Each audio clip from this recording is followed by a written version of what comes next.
جو مجھ سے سب سے زیادہ سوال ہوتے ہیں ان میں سے میں آپ کو بتاتا ہوں یعنی ہارٹ کے مریض پیشنٹ بہت زیادہ ہیں. تو ان کے لیے دل کے جتنے بھی امراض ہیں نا، دل کے یعنی سینے کے جتنے بھی امراض ہیں، گھٹن ہے، انگزائٹی ہے، اس کے لیے بہترین دعا حضرت موسیٰ کی ہے، ربی شرح لی صدری ویسر لی امری. صرف اتنی پڑھنی ہے، ربی شرح لی صدری ویسر لی امری. البتہ کسی بچے میں کانفیڈنس کی کمی ہے یا کوئی عالم خطیب تقریر کرنے سے گھبراتا ہے تو وہ آگے بھی پڑھ سکتا ہے، ربی شرح لی صدری ویسر لی امری واحلل عقدۃ من لسانی یفقہوا قولی، یہاں تک پڑھے.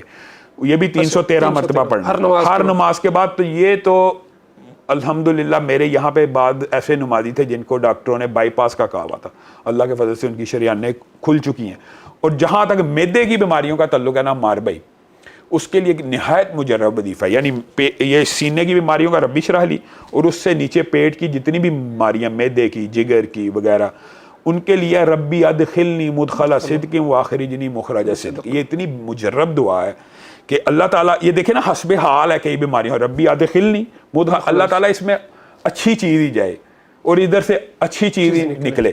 تو بنیادی طور پہ یہ جو دعا ہے، میں نے دیکھا معدے کے جتنے بھی امراض ہیں ان کے اندر بہت زیادہ مجرب. یہ کتنی دفعہ پڑھنی ہے؟ یہ سارے وظیفے میں جو بتاتا ہوں نا، تجربے اور مشاہدے، وہ 313 مرتبہ ہر نماز کے بعد پڑھنے سے زیادہ فائدہ ہوتا ہے. اور بعض دعائیں ایسی ہیں جو صرف گردے کے لیے، ربی انی مسنی الضر وانت ارحم الراحمین، یہ گردوں کے لیے بڑی مجرب ہے.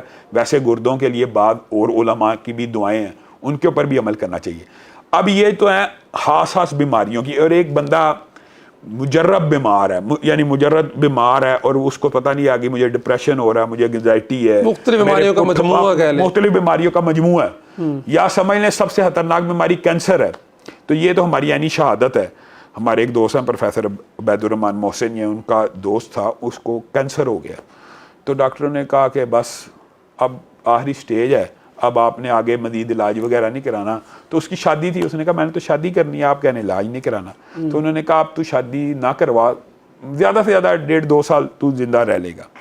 ڈاکٹر عبید الرحمن محسن صاحب نے اس کو یہ وظیفہ بتایا کہ 41 دن تو نے سورت فاتحہ 313 مرتبہ پڑھنی ہے. انہوں نے فجر کے بعد بتایا، لیکن میں یہ بتاتا ہوں ہر نماز کے بعد پڑھیں.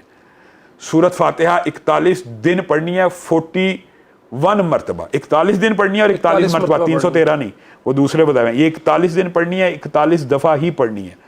تو اس بندے نے 41ویں دن جا کے ٹیسٹ کرایا، اس کا بلڈ کینسر ختم ہو چکا تھا. اب اس کے 3 بچے ہیں، یعنی یہ ایک سکہ شہادت ہے، گواہی ہے ماشاءاللہ. تو اس کے اس طرح کی جو بیماریاں ان کے لیے سورت فاتحہ، آپ کو پتا ہے وہ کتنی حدیث ہیں سورت فاتحہ کے، زہر کا، سانپ کا، بچھو کا، مختلف روایات کے الفاظ ہیں.